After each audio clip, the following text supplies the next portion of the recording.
پاشم شوهر دارم، آقا بالا سر دارم، نصف شب از در میاد، مست و بی خبر میاد، بس که خورده کله هاست، تخت خوابش پله هاست.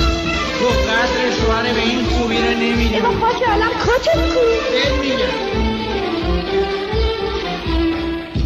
عزیزم چون پول نداشتم کتمو گرو گذاشتم، اومدم خودم به خونه دوستمو همونجا کاشتم، دوستمو همونجا کاشتم.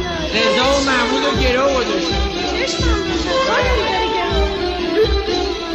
امشبم کشمیر زدی با خودتو آتیش زدی با کتلت از بس که سفود کبابش رو نیش زدم باز، کبابش رو نیش زدم باز.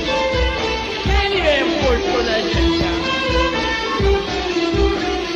جفت چشاش آلمان و گیلاس میچینه، مست و بهنده رو دوتا میبینه، لوکه شد پاک دیگه قوقا میکنه، جای کفش پیرهنشو پا میکنه. تو سیاه مستی و لولی میدونم به خدا آفت پولی میدونم.